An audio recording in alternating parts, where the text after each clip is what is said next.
या न्यूज बुलेटिनचे मुख्य प्रायोजक आहेत महाराष्ट्रातील अग्रगण्य सुवर्णपेढी Chandukaka Saraf and sons private limited. या न्यूज बुलेटिनचे सहप्रायोजक आहेत ॲक्रोपोलिस सिस्टीम पुणे।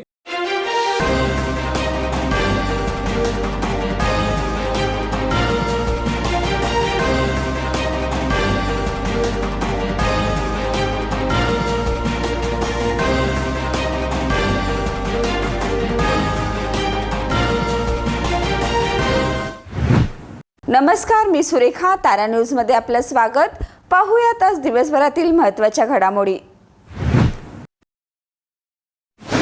कृषी विभागाच्या प्रशिक्षण केंद्राचे उद्घाटन आज कोल्हापूर येथे करण्यात आले। यावेळी बऱ्याच कालावधीनंतर दोन्ही नेते धनंजय महाडिक आणि आमदार सतेज पाटील कृषी विभागाच्या कार्यक्रमात दोघेजण एकत्र आले होते। कोल्हापूरच्या राजकारणात एकमेकांचे वैरी झालेल्या बंटी आणि मुन्ना यांनी हसन मुश्रीफच्या बाजूला बसून फेटा बांधून घेतला। यावेळी मुश्रीफ यांनी संधी साधून राजकीय वक्तव्य केले। कोल्हापूरच्या राजकारणात एकमेकांचे वैरी झालेले खासदार धनंजय महाडिक आणि आमदार सतेज पाटील यांनी आज एकाच वेळी वैद्यकीय शिक्षण मंत्री तथा कोल्हापूरचे पालकमंत्री हसन मुश्रीफ यांच्या बाजूला बसून कोल्हापुरी फेटा बांधून घेतला। कृषी विभागाचे प्रशिक्षण केंद्राचे उद्घाटन आज करण्यात आले। यावेळी बऱ्याच कालावधीनंतर दोन्ही नेते कृषी विभागाच्या कार्यक्रमात एकत्र आले। यावेळी बोलताना हसन मुश्रीफ यांनीही दोघं एकत्र असल्याची संधी साधत हळूच चिमटा काढला। ते म्हणाले की मी ज्या ज्या ठिकाणी असेन तिथे हे दोघं एकत्र असतील। कोल्हापूर शहराच्या विकासासाठी बंटी आणि मुन्ना यांचं सहकार्य घेणार आहे। मुश्रीफ यांनी यावेळी बोलताना निवडणुकीसाठी वेगळ्या वाटा असल्याचे स्पष्ट केले। बंटी आणि मुन्ना आमने सामने आल्यामुळे कोल्हापुरातील राजकीय चर्चांना चांगलेच उधाण आले। जिल्ह्यात विविध पक्ष संघटना यांच्याकडून विविध मागण्यांकरता आंदोलन, उपोषण, मोर्चा आदी प्रकारचे आंदोलने करण्यात येत आहेत। तसेच कसबा बावडा या ठिकाणी नवरात्र उत्सवावेळी दुर्गा दौड दरम्यान आक्षेपार्ह मजकूर लिहिल्याच्या कारणावरून कायदा आणि सुव्यवस्थेची परिस्थिती निर्माण झाली आहे। जिल्ह्यात कायदा व सुव्यवस्था राखण्याकरिता अपर जिल्हा दंडाधिकारी संजय तेली यांनी सोमवारी दिनांक 23 पासून सकाळी 7 वाजल्यापासून ते 6 नोव्हेंबर 2023 रोजी रात्री 12 वाजेपर्यंत बंदी आदेश लागू केले आहेत। सर्व जाती धर्माचे सण, उत्सव, जयंती, यात्रा हे शांतता मार्गाने साजरे करण्यासाठी जमा होणारा जनसमुदाय यांना व लग्न व इतर धार्मिक समारंभ असून यात्रा यांना हे आदेश लागू होणार नाहीत। शाही दसरा कोल्हापूरचा उपअंतर्गत कोल्हापुरात बालपणीच्या आठवणीतला खेळांची शाळा भरणार आहे। रविवारी दसरा चौकात सकाळी 8 वाजल्यापासून हा उपक्रम होणार आहे। आठवणीतल्या खेळात विटीदांडू, बहुराळ, गारगोट्या, टायर वळवणे, काचाकवड्या, रस्सी खेच, लगोरी, दोरी उड्या, जिबली असे अनेक पारंपरिक खेळ तसेच ऊर्जा ग्रुपचे लेझिम आणि अष्टविनायक महिला मंडळतर्फे टाळवादन असे विविध उपक्रम होणार आहेत। भावी पिढीतील युवक युवती, शालेय विद्यार्थी व बालचिमुकली मोबाईल व तत्सम माध्यमापासून खेळापासून दूर जाऊन शरीर व मनाला तंदुरुस्त ठेवणारे पारंपरिक खेळ शिकावेत या उद्देशाने हा उपक्रम होणार असून यात उत्स्फूर्त सहभाग नोंदवण्याचे आवाहन समन्वय सचिव जिल्हेदार यांनी केले आहे। तत्कालीन महाविकास आघाडीच्या कार्यकाळात शासकीय भरती कंत्राटी पद्धतीने करण्याचा शासन निर्णय झाला होता। या विरोधात राज्यभरातील तरुणांमध्ये असंतोष होता। हा शासन निर्णय राज्यातील महायुतीच्या सरकारने रद्द केला। असा निर्णय घेऊन राज्यातील बेरोजगारींच्या जखमेवर मीठ चोळणाऱ्या महाविकास आघाडी विरोधात आज राज्यभर भाजपने आंदोलन छेडले। कोल्हापुरात बिंदू चौकात राज्यसभा खासदार धनंजय महाडिक यांच्या नेतृत्वाखाली महाविकास आघाडीच्या प्रतिकात्मक पुतळ्याला जोडो मारो आंदोलन करण्यात आले। तत्कालीन महाविकास आघाडीच्या कार्यकाळात शासकीय भरती कंत्राटी पद्धतीने करण्याचा शासन निर्णय झाला होता। या विरोधात राज्यभरातील तरुणांमध्ये असंतोष होता। हा शासन निर्णय राज्यातील महायुतीच्या सरकारने रद्द केला। असा निर्णय घेऊन राज्यातील बेरोजगारांच्या जखमीवर मीठ चोळणाऱ्या महाविकास आघाडी विरोधात आज राज्यभर भाजपने आंदोलन छेडले। कोल्हापुरातील बिंदू चौकात राज्यसभा खासदार धनंजय महाडिक यांच्या नेतृत्वाखाली महाविकास आघाडीच्या प्रतिकात्मक पुतळ्याला जोडो मारो आंदोलन करण्यात आलं। शासकीय सेवेमध्ये कंत्राटी पद्धतीनं भरती करण्याचा निर्णय महाराष्ट्राचे सन्माननीय उपमुख्यमंत्री आदरणीय देवेंद्रजी फडणवीस साहेब यांनी काल रद्द करण्याचा निर्णय घेतला। त्याबद्दल मी त्यांचं मनापासून अभिनंदन करतो। आणि त्याचबरोबर ज्यांनी हा निर्णय गेले 10-15 वर्ष महाराष्ट्रामध्ये लागू केला आणि महाराष्ट्रातील युवकांची दिशाभूल केली, फसवणूक केली, त्या महाविकास आघाडीचा मनापासून मी धिक्कार करतो, निषेध करतो।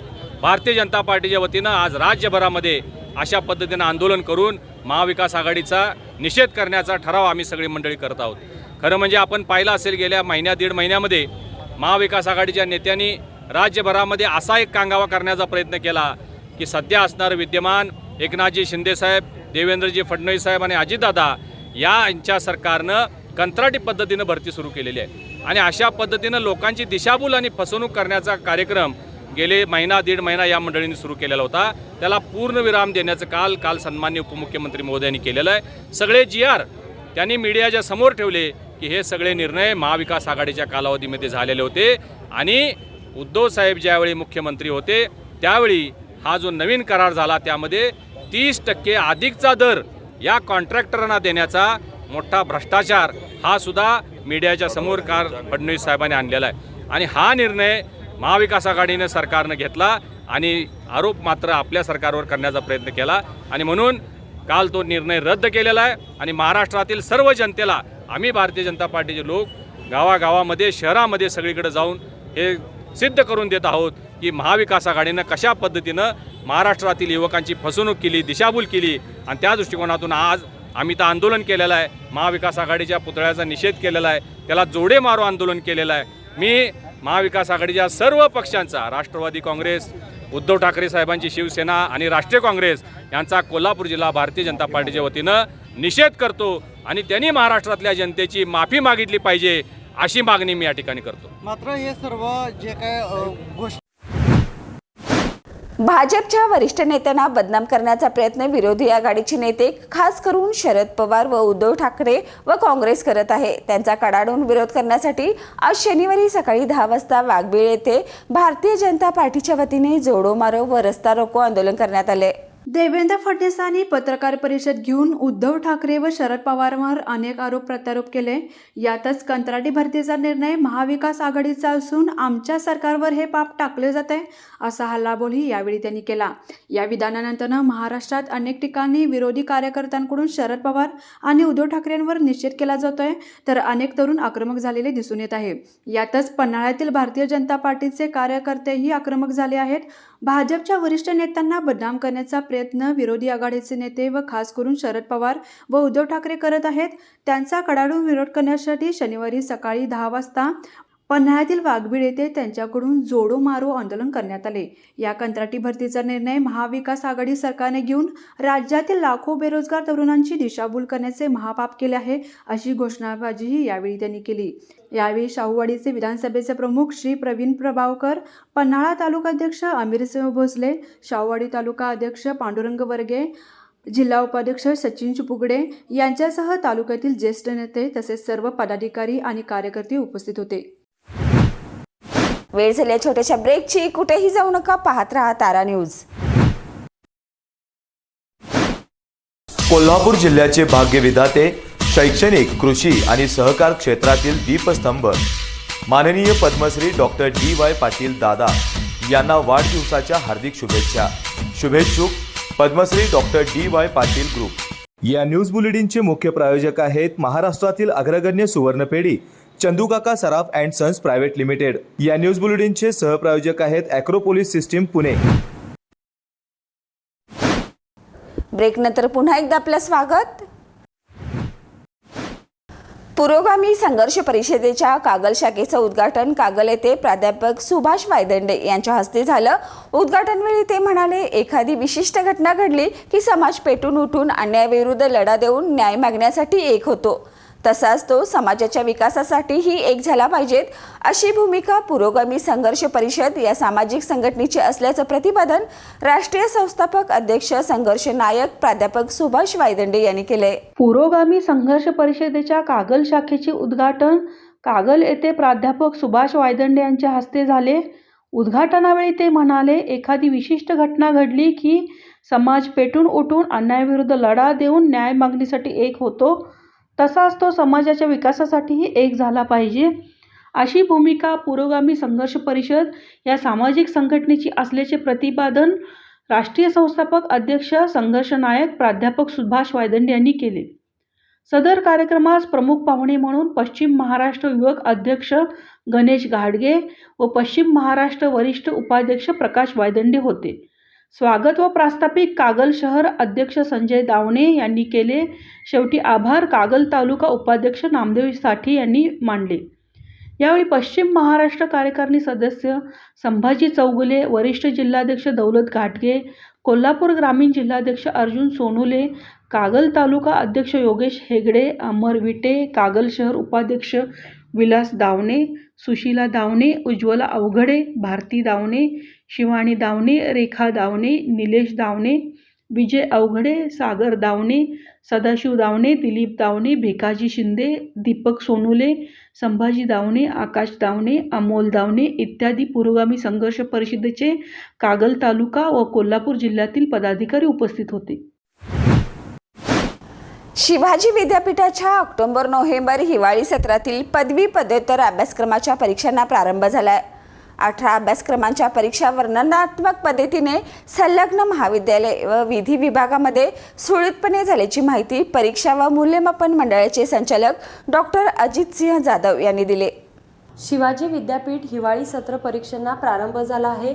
शुक्रवारी bachelor of designer post graduation diploma in computer application, bachelor of vacation, bachelor of sugar technology अभ्यासक्रमांच्या परीक्षा झाल्या. परीक्षेसाठी विद्यापीठाने परीक्षेत गैरप्रकार करणाऱ्या विद्यार्थ्यांवर नियंत्रण ठेवण्यासाठी भरारी पथके स्थापन केली आहेत. सातारा जिल्ह्यातून 3 गैरप्रकाराची प्रत्यक्ष नोंद परीक्षा प्रमाण समितीतर्फे करण्यात आली आहे. विद्यार्थ्यांनी परीक्षेचे पावित्र्य राखावे असे आवाहन परीक्षा विभागाने केले आहे. विद्यार्थिनीचा अखेर उपचारादरम्यान मृत्यू झालाय. आर्या सागर खाडे असं मृत्यू झालेल्या विद्यार्थिनीचं नाव असून गेल्या 10 दिवसापूर्वी तिने विषारी औषध प्राशन केलं होतं. दरम्यान विषारी औषध प्राशन करण्यामागचं कारण अद्याप अस्पष्ट असून या घटनेची नोंद करवीर पोलीस ठाण्यात झाली आहे. कोल्हापूर जिल्ह्यातील सांगरूळ इथल्या विषारी औषध प्राशन केलेल्या 16 वर्षीय 9वीत शिकणाऱ्या विद्यार्थिनीचा अखेर उपचारादरम्यान मृत्यू झाला. आर्या सागर खाडे असं मृत्यू झालेल्या विद्यार्थिनीचं नाव असून गेल्या 10 दिवसापूर्वी तिनं विषारी औषध प्राशन केलं होतं. विषारी औषध प्राशन करण्यामागचं कारण अद्याप अस्पष्ट असून या घटनेची नोंद करवीर पोलीस ठाण्यात झाली आहे. आर्या खाडे या शालेय विद्यार्थिनीनं 10 दिवसापूर्वी शाळेतून घरी आल्यानंतर संध्याकाळी अभ्यास करताना विषारी औषध प्राशन केल्याची घटना घडली होती. थोड्या वेळाने तिला त्रास जाणू लागल्यानंतर तिला उपचारासाठी कोल्हापुरातील खासगी दवाखान्यात दाखल करण्यात आलं. मात्र शुक्रवारी उपचारादरम्यान तिचा मृत्यू झाल्याची घटना समोर आली. आर्याचा मृत्यू झाला समजता तिच्या मैत्रिणीला धक्काच बसला. या घटनेनं परिसरात हळहळ व्यक्त होतीये. करवीर तालुक्यातील पाचगावमधील गाडगीळ कॉलनी परिसरात 2 पोलीस कर्मचाऱ्यांच्या कुटुंबात वाद थेट हातात कोयता घेऊन दहशत माजवण्यापर्यंत पोहोचला. या घटनेचा व्हिडिओ सोशल मीडियावर सोमवारी व्हायरल झाल्याने पोलीस दलात एकच खळबळ उडाली होती. संबंधित पोलीस आणि त्याच्या पत्नीवर करवीर पोलीस ठाण्यात गुन्हा दाखल झाला होता. त्याची दखल घेऊन पोलीस अधीक्षक महेंद्र पंडित यांनी या दाम्पत्याची आज निलंबनाची कारवाई केली. करवीर तालुक्यातील पाचगाव हे गाव संवेदनशील गाव म्हणून ओळखले जाते. त्यामुळे या गावात घडणाऱ्या घटना आणि गुन्ह्याकडे पोलीस विभागाचे बारकाईने लक्ष असते. त्यातच पाचगावमधील गाडगीळ कॉलनीतील एक व्हिडिओ बाहेर आल्याने पोलीस दलात एकच खळबळ माजली होती. या व्हिडिओमध्ये रात्री 2 कुटुंबात वाद झाल्याचं दिसून येत असून एक इसम कोयता घेऊन गलीमध्ये फिरताना दिसत आहे. दहशत माजवणारा व्यक्ती आणि त्याची पत्नी हे पोलीस दलात आहेत, तर त्यांच्या शेजारी राहणारा पोलीस कर्मचाऱ्यांचा मुलगा आहे. शेजारी राहणारा मुलगा आपल्या पत्नीकडे बघतो. या संशयावरून पोलीस कर्मचाऱ्यांनी थेट हातात सुरा घेऊन दहशत माजवली. कॉन्स्टेबल आशुतोष शिंदे यांनी मद्यपान केले होते. त्यांच्या पत्नीने वादाला सुरुवात केली. शिवीगाळ तसेच मुलावर आरोप केलेत. जाब विचारण्यास गेलेले शेजारी विनोद वावरे, त्यांची बहीण आणि दाजी यांना शिंदे दाम्पत्याने मारहाण केली. कॉन्स्टेबल शिंदे हा शिवाजीनगर पोलीस ठाण्यात कार्यरत आहे. वावरे दाम्पत्याने झालेल्या घटनेचा व्हिडिओ करवीर पोलिसात दाखवून फिर्याद देण्यासाठी गेले असता करवीर पोलिसांनी त्यांना ताटकळत ठेवले. तसेच मारहाणीबाबत वैद्यकीय तपासणी पण केली नाही. याबाबत वरिष्ठांकडे तक्रार केली. त्यानंतर फिर्यादीची तक्रार नोंदवून घेऊन चौकशी सुरू झाली. या सर्व प्रकाराची दखल घेऊन आज शनिवारी पोलीस अधीक्षक महेंद्र पंडित यांनी या पोलीस दाम्पत्याची निलंबनाची कारवाई केली. आशुतोष वसंत शिंदे आणि रेश्मा आशुतोष शिंदे अशी या दोघांची नावे आहेत. आशुतोष शिंदे हे शिवाजीनगर पोलीस ठाण्यात कार्यरत होते, तर पत्नी रेश्मा या शाहूपुरी पोलीस ठाण्यात कार्यरत होत्या.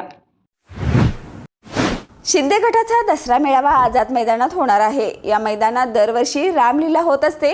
दसऱ्याच्या दिवशी या ठिकाणी रावण दहन केलं जातं. मात्र शिंदे गटाचा मेळावा असल्याने दसऱ्याच्या आदल्या दिवशी म्हणजेच नवमीलाच रावण दहन आटपून घ्या असे आदेश राज्य सरकारने रामलीला आयोजकांना दिले आहेत. यावरून काँग्रेस संतप्त झालेलं दिसून येत आहे. रावण दहनाच्या मुद्द्यावरून आता काँग्रेस आणि राज्य सरकार आमनेसामने आले आहेत. शिंदे गटाचा दसरा मेळावा आझाद मैदानात होणार असून या मैदानात दरवर्षी रामलीला होत असते. दसऱ्याच्याच दिवशी या ठिकाणी रावण दहन केलं जातं. मात्र शिंदे गटाचा मेळावा असल्याने दसऱ्याच्या आदल्या दिवशीच म्हणजेच नवमीलाच रावण दहन आटोपून घ्या असे फरमानच राज्य सरकारने रामलीला आयोजकांना बजावलं. त्यामुळे यावर काँग्रेसने संताप व्यक्त केलाय. सरकारला प्रभू राम केवळ फक्त मतांसाठी हवे आहेत का असा संतप्त सवालही काँग्रेसने यावेळी उपस्थित केला.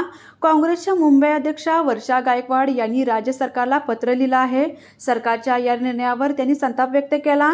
तसेच हा निर्णय मागे घ्या नाहीतर परिणामांना सामोरे जा असा कडक इशाराही वर्षा यांनी राज्य सरकारला दिला. त्यामुळे राज्य सरकार काय निर्णय घेणार याकडे सर्वांचं लक्ष लागून राहिलंय. सरकारने फरमान मागे घेतलं नाही तर काँग्रेसकडून उग्र आंदोलन होण्याची ही शक्यता वर्तवली जाते. महाराष्ट्र विधिमंडळाचे हिवाळी अधिवेशनाचं तात्पुरतं वेळापत्रक जाहीर झालं आहे. 7 डिसेंबर ते 20 डिसेंबरला नागपुरात हिवाळी अधिवेशनाचं आयोजन करण्यात आलं आहे.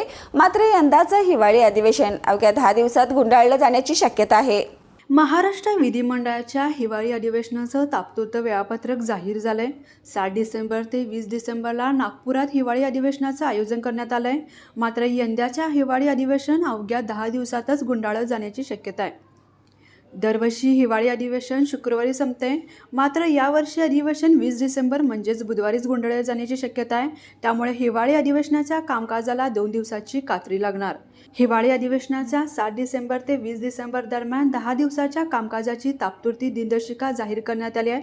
म्हणजे 7 डिसेंबरपासून सुरू होणाऱ्या अधिवेशनाचं कामकाज 20 डिसेंबरपर्यंतच नमूद करण्यात आलं आहे. त्यामुळे 20 तारखेलाच अधिवेशन गुंडाळलं जाणार का असा प्रश्न उपस्थित होतोय. बॉलिवूड अभिनेता विवेक ओबेरॉयनं अलीकडेच एका मुलाखतीत त्याच्या जुन्या नात्याबद्दल उघडपणे भाष्य केले आणि आपल्याला फसवलं गेल्याची खंत व्यक्त केली आहे. विवेक ओबेरॉय हा बॉलिवूड इंडस्ट्रीतील एक प्रसिद्ध अभिनेता आहे. एकेकाळी तो बॉलिवूडचा चॉकलेट बॉय म्हणून प्रसिद्ध होता. त्याच्या अनेक भूमिका हिट ठरल्या आहेत. मग त्याचा आणि राणी मुखर्जीचा साथिया हा सिनेमा असो नाहीतर त्यातील गाणी असो. त्यातील गाणी तर प्रत्येक मुलामुलींच्या तोंडामध्ये असायचं. अष्टपैलू अभिनय आणि वेगळ्या शैलीमुळे विवेक ओबेरॉयचा वेगळा चाहता वर्ग आहे. करिअरशिवाय वैयक्तिक आयुष्याबद्दल बोलायचं झाले तर ऐश्वर्या रॉयसोबत त्याच्या अफेअरची मोठ्या प्रमाणात चर्चा झाली. सध्या विवेक आणि ऐश्वर्या आपापल्या जोडीदारांसह आपापल्या आयुष्यात आनंदी असले तरी अलीकडेच विवेकने ऐश्वर्यासोबतच्या त्याच्या प्रेमसंबंधाबाबत एक मोठी गोष्ट सांगितली आहे. सलमान खानसोबत ब्रेकअप झाल्यानंतर विवेक ओबेरॉय ऐश्वर्याच्या आयुष्यात आला आणि त्यांची लव्ह स्टोरीची चर्चा पूर्ण बॉलिवूडमध्ये रंगली. त्यावेळी हे जोडपे अनेक ठिकाणी एकत्रित स्पॉट व्हायचे. मात्र एक वेळ अशी आली जेव्हा त्यांच्या या प्रेमसंबंधाला अनेक अडचणींना सामना करावा लागला आणि ते वादात सापडले. विवेक ओबेरॉयने एकदा आरोप केला होता की त्याला ऐश्वर्यासोबतचे नाते तोडण्याची धमकी दिली जाते. अलीकडेच एका मुलाखतीदरम्यान विवेक ओबेरॉयनं त्याच्या पूर्वीच्या नात्यांबाबत मौन सोडले. विवेक म्हणाला, कमिटमेंट केल्यानंतर निघून जाण्यापैकी मी नाही, पण सगळ्यांनी माझी फसवणूक केली आहे. मुलाखतीत आपल्या जुन्या अफेअरबद्दल बोलताना विवेक ओबेरॉय म्हणाला, त्याला अनेक आश्वासने दिली होती पण ती आश्वासने त्यांनी कधीच पूर्ण केली नाहीत. पण विवेकने आता कोणावरही द्वेष नसल्याचंही स्पष्ट केलं. तर या होत्या आज दिवसभरातील महत्त्वाच्या घडामोडी. पुन्हा भेटूया नवीन बातमीपत्रासह. तोपर्यंत पाहत रहा तारा न्यूज.